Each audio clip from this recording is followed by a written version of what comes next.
Hi everyone, it's Jen again.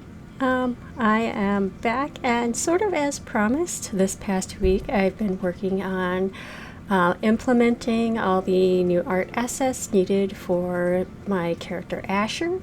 It's been a while since I've added a completely new character to the game, so I thought I would take this opportunity to just kind of go over what exactly implementing a new character in my game entails. And this is not a character that you can romance or befriend, so there are no conversation routes with bonding levels with this character, so he's a little bit more simple to implement, I guess, than the fully romanceable and friendship route characters.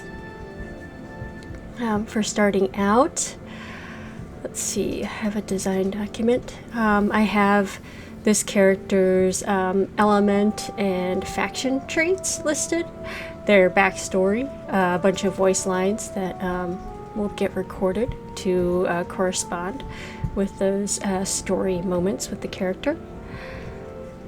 We have both the three types of battle animations. So we have their idle animation, and then his attack animation, and these are just single drawings that are in layers that have been vector animated.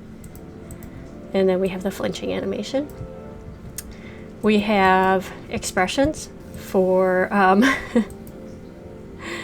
for the different portraits. These are all separate files because the layers have been kind of manipulated beyond from the same base drawing, with just a few swapped out eyes and mouth. So I save these as individual files, but I think there's 5 expressions that each character has for this. So idle, frown, sigh, smug, and smile are the expressions that I use for this game. After those are done, we can see kind of what that looks like in the animations here. So we have I call them the card animations, are just WebMs, so fairly simple to code in. For the battle animations, I have those, for the battle sprites, I have those listed as sprite animations, and those are PNG sequences as well as reversed PNG sequences for when they are on the enemy side. So most of the characters in this game have a story moment where they're fighting against you, either as an enemy or as testing you in a duel, or as the story progresses and the second war unfolds, there will be a choice where the player will choose which faction they're going to align with, and so then there will be a set of 3 characters that will either join you or you'll be fighting against, depending on what that faction alignment is. So I have for all the characters an enemy version of them listed with the reversed image of their sprite, just in case this situation occurs, because more often than not it does. The same with their skill triggers. So with each one of the elite characters, they all have a skill trigger. So I have both the enemy version of that skill trigger and then the regular version, if they're in your party allied with you, version of their skill trigger. So for Asher, his skill trigger is called Sleight Hand, and this is what the script looks like for that. Basically, you have a 50% chance, if you roll a 1, that he will switch that 1 into a max dice of that character. So if he is in your party and one of your characters rolls a 1, let's say it is a random rogue with a D8, he will switch that D8 into a 1. I'm sorry, he will switch that 1 into a D8 with 50% chance of success. Which probably sounds like pretty large, and it does have the potential to be very powerful, but it also has the potential to be kind of underwhelming. So that's how kind of most of the skills work in this game, is much like the dice themselves. There's a very broad range of how effective they can be when used in battle, so a lot of it is still very chance. But the more you stack your different chances in your favor, the more predictably you can win. So that's kind of where that script is. Once I started implementing the skill trigger animations, those are also in here as well, with the both enemy version and the allied version, so the reversed version of this. And you'll notice that these frames are kind of staggered in how they are, how long they stay on screen. And when you see the skill trigger animation, it's probably not that discernible with the naked eye, like the difference between like pausing it for 0.1 second and 0.25 seconds. There's this principle in animation of easing in and easing out, and when you see that in like vector style animation, you'll see it like my transitions that I do for like any of these transitions other than like swapping out assets for like the mouth and stuff. But if it's like a movement,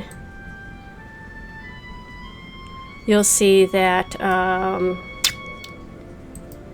trying to see where I have a movement, that all the easing is sine. And so that's it. That's like a gradually speeding up and gradually slowing down. Easing in and easing out, because everything that moves in nature has to kind of build up that momentum. And nothing that's natural really like goes from a resting state to a moving state and a moving state to a resting state without it being on a curve. So I tend to do that with my frames of animation as well. With the kind of moment that the character is kind of pivoting in movement, lingering on the screen longer than the movement itself. So that's kind of what that that tapering in the frames kind of lingering instead of just having it be a constant frame throughout, because I'm still trying to save on space, and I've noticed if I go more than like than around 14 frames for these skills triggers, then RenPy has a tendency to drop frames anyways.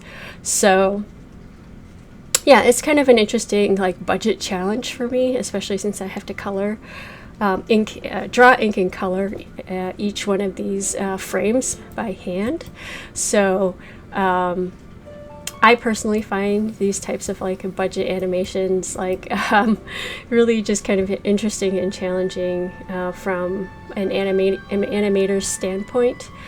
And I've always kind of admired that about the limited animation, about like Japanese anime in particular, where I get a lot of my inspiration from.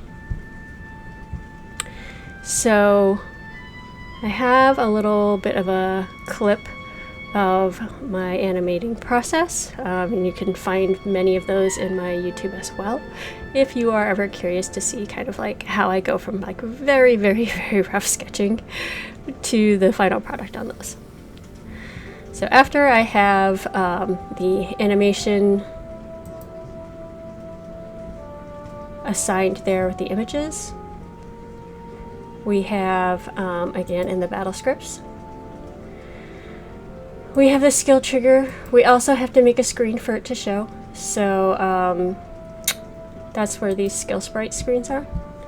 And I have both the enemy version and the regular kind of party version.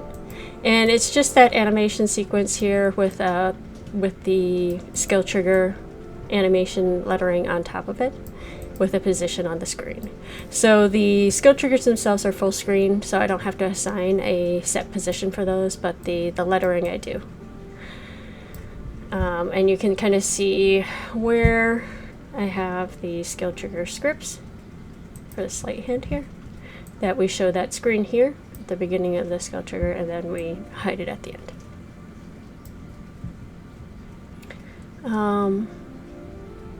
The character is also an object. So if we go to the main script, we can see Asher's here at the very end because he's the newest implemented character. That he's got his nickname that I use for like queuing in the sprites. He's got his uppercase name for when I'm referring to his name in battle scripts. He has his like full title, which is pretty much just used in the menu screen.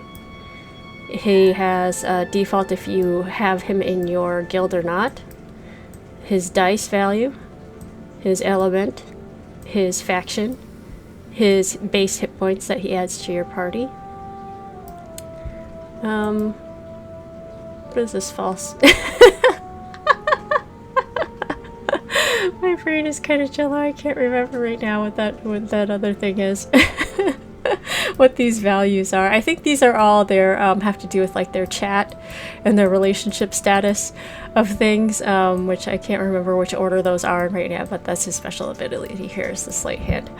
And then he also has his dialogue information here. So yeah, but these quips and these bond levels and all that kind of stuff for him are not going to progress since he is not a fully implemented character. The same with some of these other side characters like Mieta and Michaelis and Jeth in this version of the game will not have increasing bond levels and bond conversations. Let's see, and I think that I can go ahead and just show some of the combat footage of all of that in action. Currently waiting still for his voice lines. But that is kind of what the character implementing a new character in my game looks like. I think I went over most of it. Oh yeah, I guess in the menu options too, I have to add his character screen. So, sorry, I'm gonna close that battle. In the menus, in the deploy units, he's got his own scripts. Now that he's a deployable unit. As well as he gets added to the info screens, the unit info screens. He's added to this at the very end. And I'm sure there was a way that I could have made this, what do you call it? I didn't have to make probably separate scripts for everything. I probably could have made this interchangeable, but I wasn't able to figure that out in a way that probably didn't involve like building the whole thing from scratch. So yeah, I'm going to be making a new game, a little mini game again for Otome Jam coming up, and hopefully I'll still be able to use some of the things that I've learned in Arcane Dice Wars to gradually keep making my programming a little bit more efficient. This ugly red lines that you see everywhere is because I named these files starting with a 00. And when I was working in Atom, it didn't have a problem with these scripts. But now when I bring them into this editor, it doesn't like those names. It doesn't prevent it from running or functioning, but for whatever reason, it just doesn't like. It likes to have this screaming red highlighting here that it doesn't like the name of that script. Alright, I think that's all for this week. So far, so good, going strong on going into the second week of April. We have a huge chunk of the art assets done, and now I just have to make a couple backgrounds. I have to design a new dungeon, which is going to be a fairly simple one-level one, which my dungeons kind of involve.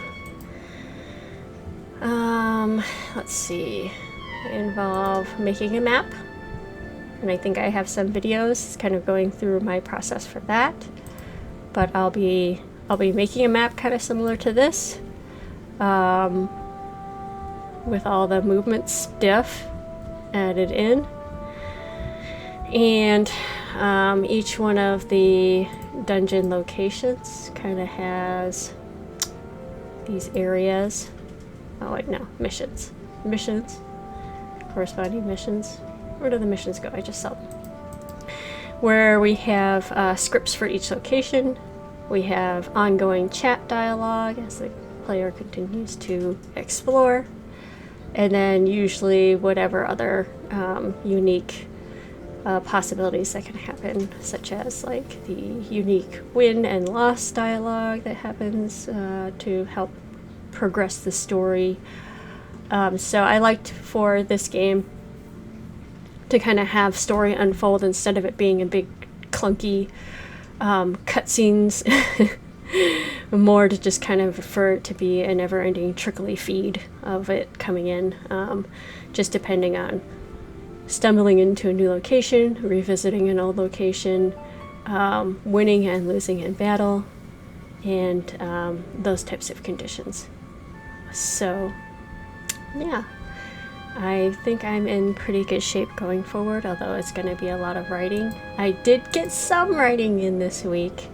I got my quips in, so these are kind of the mini relationship dialogues. I got these in for all for the 7th quip. These are unlock every time a mission is completed, so we're going to be going into mission 7, so these will unlock at the end of completing this update. And I've got all 6 of the characters done for that, with variations now that the story has progressed far enough for you to possibly be romancing them or going on a friend route. So we have some variation to the dialogue depending on which route that you are going on. Okay. Yeah, it's been a productive week, and hope you're doing well. Hope everybody had a great Easter if you celebrate, and yeah, happy spring. Don't stare up at the eclipse. Okay. Take care, and don't forget to enjoy the process. Bye now.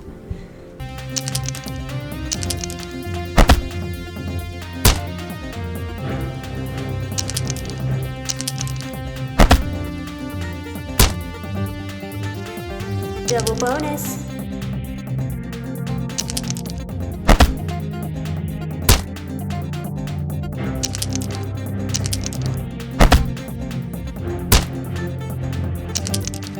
Double bonus. Skill trigger. No, don't.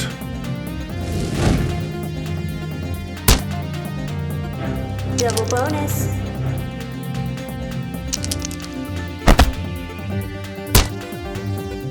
Double bonus.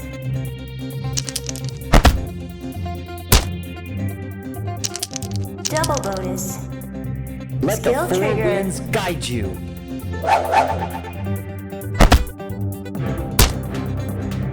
Skill trigger.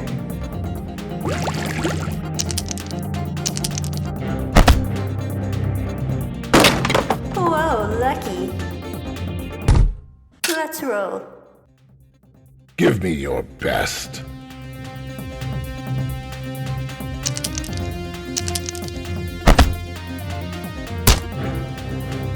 Skill trigger. Triple bonus. Double bonus. By Skill the breath trigger. of the 4 winds.